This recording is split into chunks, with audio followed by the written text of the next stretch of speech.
Okay, thank you. Okay, you'll see that this is what we call the reference schedule, and it is part of the contract.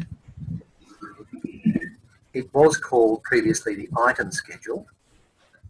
Another part of the contract is the special conditions, which are really part of the reference schedule. And then we have the terms of the contract, which are standard terms. Now, these terms go on for many pages, and you'll actually find a lot of the questions that are asked of you in conveyancing issues in the contract itself. And over the years, junior lawyers in firms that I've worked in, or article clerks or conveyancing clerks, that have come to me for advice in relation to a contract dispute or a contract issue have been met with a simple response from me: it's in the contract, read the contract clause carefully. Probably a bit mean, but it gets the point across that many of the answers that you have in relation to conveyancing are found in the terms of the contract itself. All right, so coming back to the reference schedule, you'll see the first thing that we've got here is the contract date. That is, in my view, the date that the contract comes into existence. That's not the date that the buyer signs the contract. It's not the date necessarily that agent seller signs the contract. Not necessarily, in my view, the date that the seller signs the contract. It's the date that the contract comes into existence. Usually, however, in practice, that will be the day that the second party signs the document. Now, you might be aware from your own dealings that typically the first party to sign the contract will be the buyer, and usually the seller will be the second party to sign. Sometimes the contract bounces between the buyer and the seller, where there are various amendments made, and the amendments initial, so it can sometimes be unclear as to who signed first and who signed second because of those amendments. But the contract date is the date, in my view, that the contract comes into existence.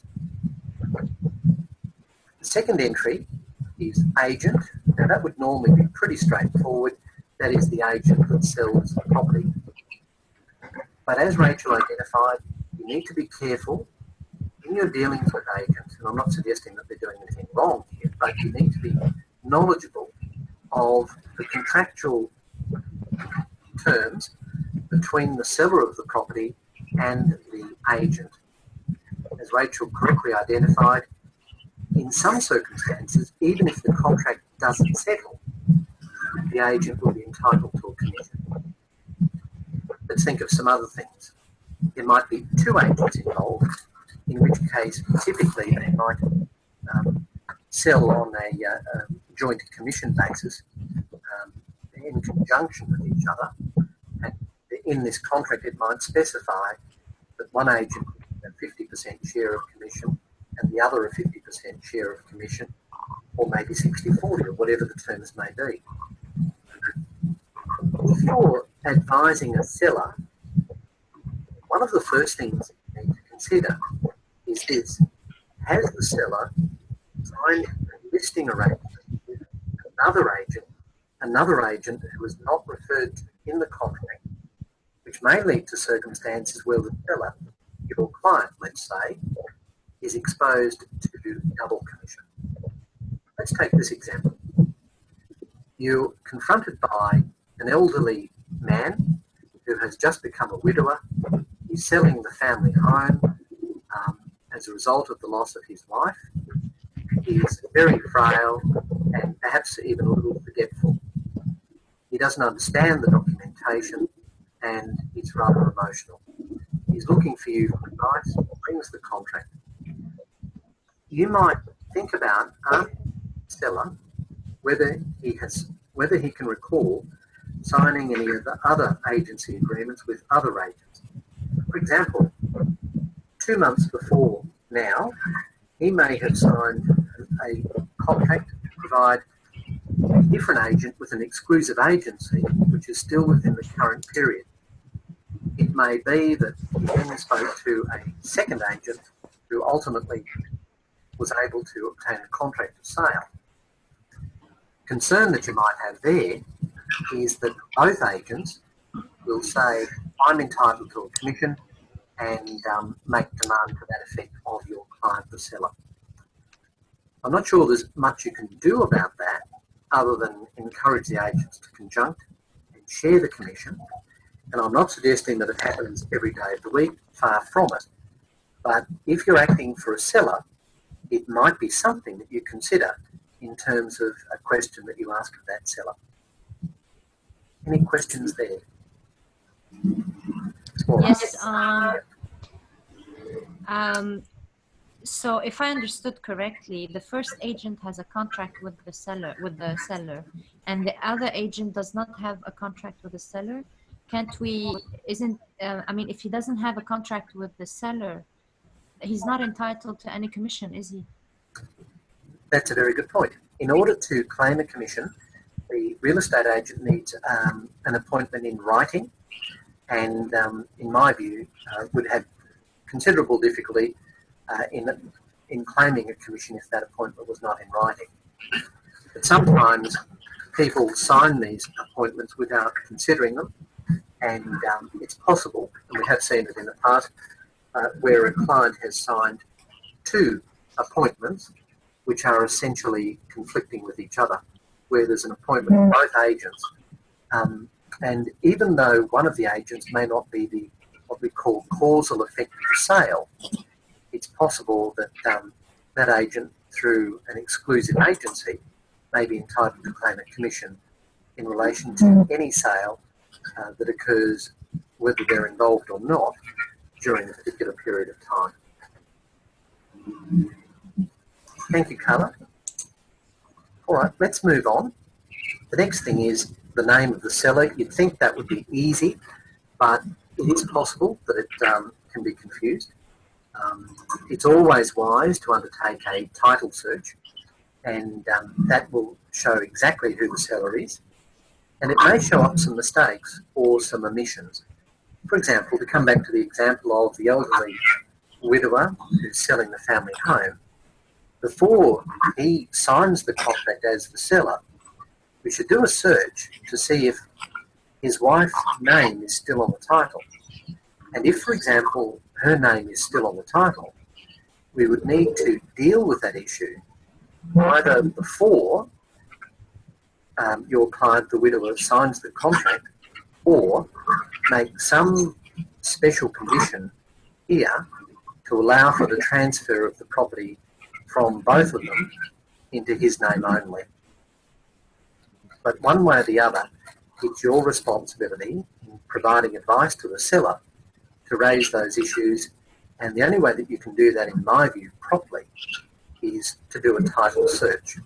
That can be done electronically these days, and it's quite quick, it's quite inexpensive. So I think the Legal Services Commission would frown upon you if, as part of your defence, you said, well, I didn't want to spend the money in doing that check search before the contract was signed. Any questions there? And I can see already that we're going to probably make this something that we talk about over 2 weeks, unless there are any objections. But I think it's important, particularly for lawyers who are graduating, to have a reasonably detailed understanding of the contract. In the old days, when I first started in the 80s, in order to do a title search, it wasn't electronic, of course, it required someone to attend physically at what was called the titles office, which was in Brisbane, and people would inspect the volumes of title deeds, duplicate title deeds, which were maintained in the titles office, and physically a book, which was called a volume, would be produced, and in that book there were a number of folios and pages, 150 per volume, and that each one of those represented an individual title. So our job was made more difficult in those days, in that if one was to follow the advice that I'm giving now, someone would have to physically go into the titles office and make that inquiry, before the contract was signed. So we would normally get around that by doing some sort of special condition. All right. Seller solicitor, that should be pretty straightforward. Now the buyer, well again, you'd think that would be easy. You'd imagine that would be one of the easier things to insert in a contract, with a few words of warning. The first is that there may be some tax or other implications, financial implications, associated with the selection of the buyer in any particular circumstance.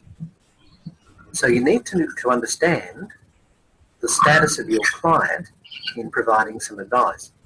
And you can't necessarily take it at face value that you simply insert your client's name. For example, if in this contract we were talking about a house which was a residential house, your buyer presenting to you might be two people. It might be a young couple purchasing their first home, and you might provide them with advice that it's good for them both to be on the title.